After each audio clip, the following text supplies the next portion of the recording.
National Preparedness Month, day 20. Small solar systems. A lot of times you see them called solar generators. There's lots of different companies that make them. Blue Eddy, Jackery, others. I get a lot of questions about, Bear, which one should I get? Hell, I don't know. I don't know what your context is. I don't know where you live. I don't know how much sun you have. I don't know what you're trying to power with it. I have a Jackery 1000. Jackery sent it to me. It lives outside. It's lived outside for about a year. Why? Two reasons.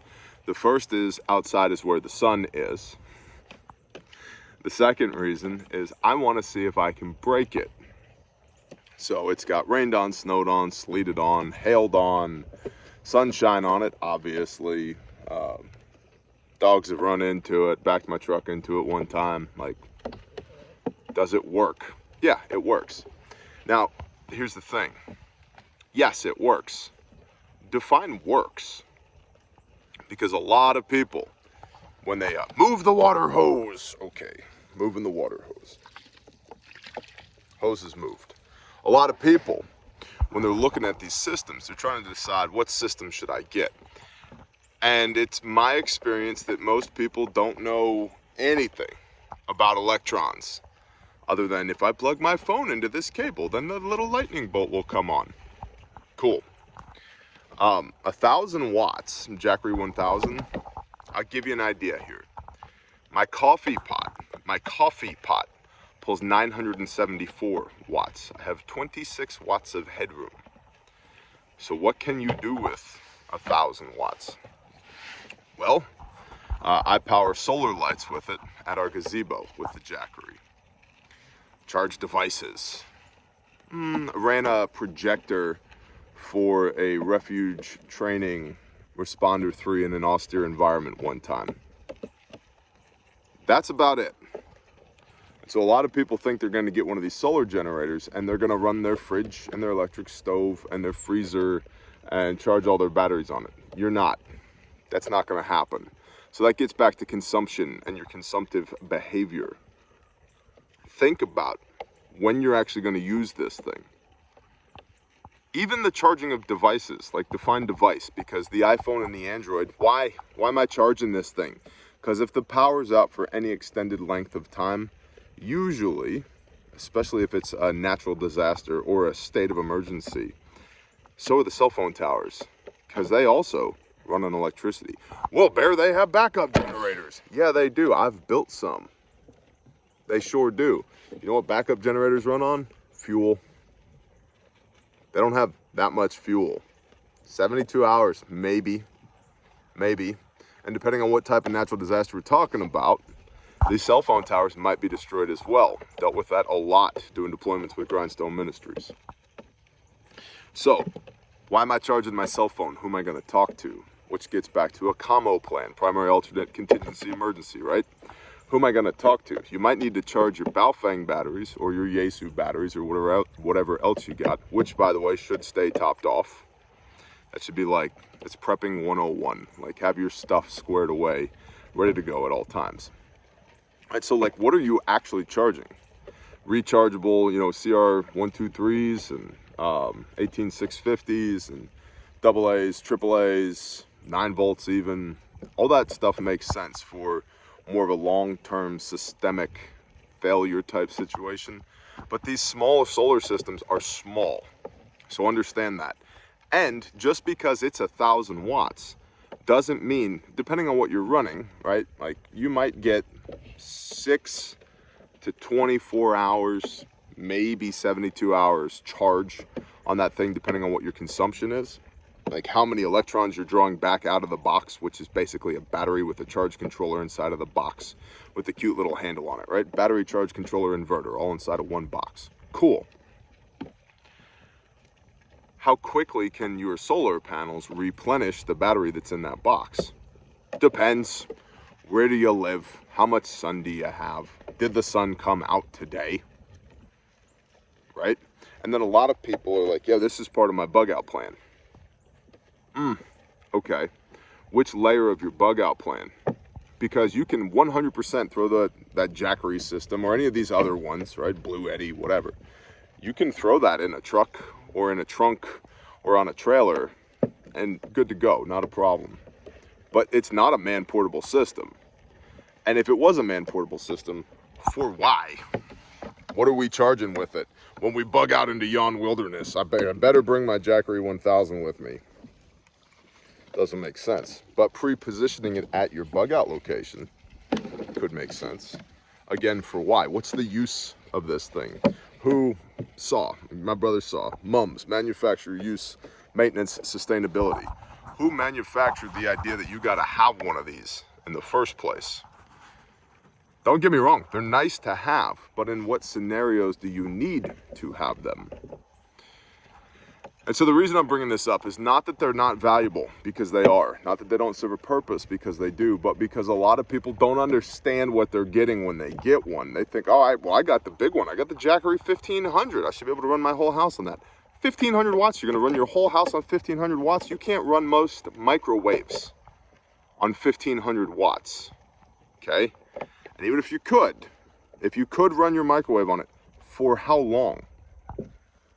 Half an hour? Full draw? Right, so just be aware of what you're getting. And if you need to get one of these, like again, I'm not shilling. Jackery gave me a Jackery 1000 to break. I haven't broken it yet, right? What about this? What about that? I don't know.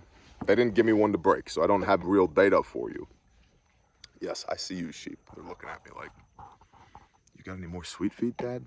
No, I already gave it to you, and you decimated it.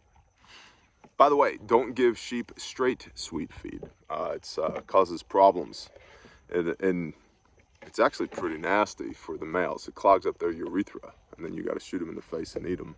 It's not straight sweet feed. We use all stock, 3-grain scratch, and sweet feed in 1/3 proportions, and we feed about a quart per head per day of grain, in addition to the grass that they're on, and all the water that they want. Yeah, and free choice minerals. Okay, now you know. Back to all these different manufacturers. I don't know who makes these things. Lots of people make them. I don't know how good they are. I don't know, because I haven't tried to break one from every different manufacturer, because I haven't bought one from every different manufacturer, nor have I solicited one from every different manufacturer, because I don't need one from every different manufacturer, because they are a niche use. That's the point of this. They are a niche use. And before you drop a considerable amount of money, which should probably go towards food, water storage, training, or medical, rather than a small-scale solar generator, before you drop a considerable amount of money on a small-scale solar generator, you might want to actually look at, what am I going to use this thing for, rather than just checking the box, because it's National Preparedness Month and people are doing all these cutesy little videos and Instagram posts about all the things that you need to be prepared, and here's how you buy some stuff so that so that you can survive the end of the world when you know it. Cool. Yeah. But do I need this? What's it going to do for me? I'll show you the most effective solar panel I have. You ready? Let's go for a walk. Okay, bear man. Cool. You guys want to say hi? Bah! No, they don't want to say hi. Cool. Most effective solar panel I have. Right here. There it is. It's on a little hand cart. There's a battery box underneath it. You see that? Keep your muzzle out of the dirt. This is from Premier One. Battery box, solar panel. The blinking green light means it's working. Every time it blinks, it's sending 8,000 volts through this fence line. Ground rod right here in the ground.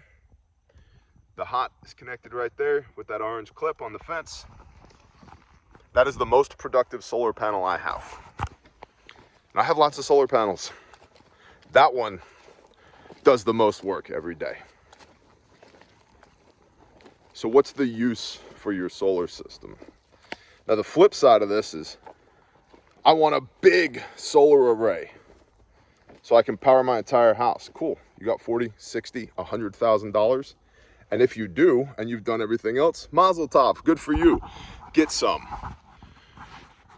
But to build a system mount that's going to allow you to continue to consume the way that you do right now, heating, ventilation, air conditioning, hot water heater, electric stove, baseboard, electric heat, TVs, microwaves, Xbox, lights, all the stuff, all that, washer, dryer, huge system, huge cost.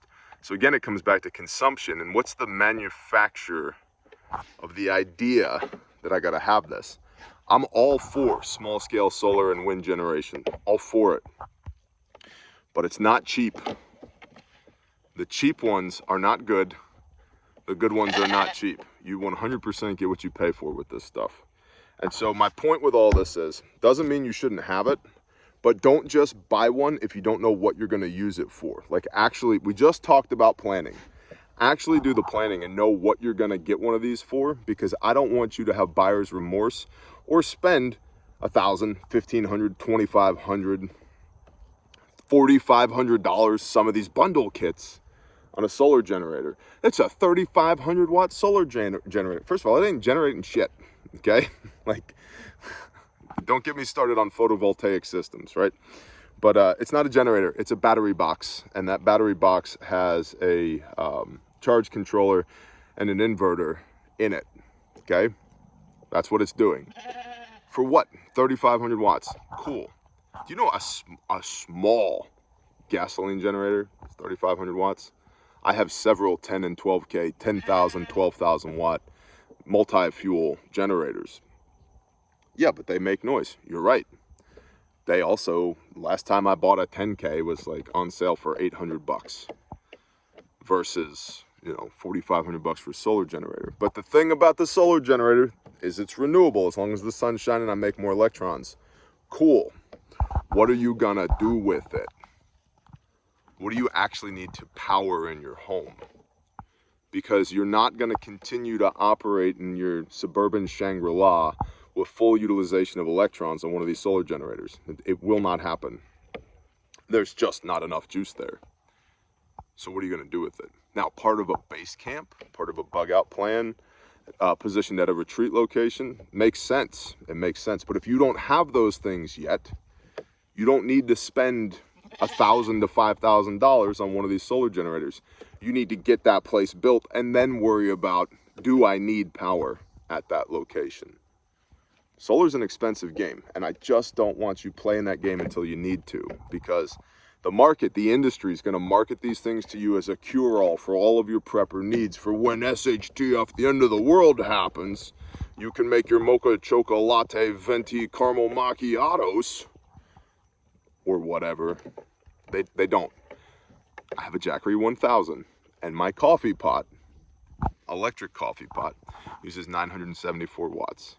You don't think I have 10 better ways to make coffee than that damn coffee pot if the lights go out? I do. So, just a word to the wise today. Small solar arrays and solar generators doesn't mean you shouldn't have them. Just make sure you actually need them before you burn that money. And I would focus on other stuff before you do get those things. They're not as important as you think they are, especially in your use context. Okay? Okay. Okay, thanks, guys. All right, you're welcome. All right, y'all have a blessed day. I will roll that beautiful bean footage. It's day 20. We got like, what, 10 more days on National Preparedness Month? 10 more days on that sale at Refuge Medical. Thank you for supporting American-made small businesses. Bless y'all. Shalom.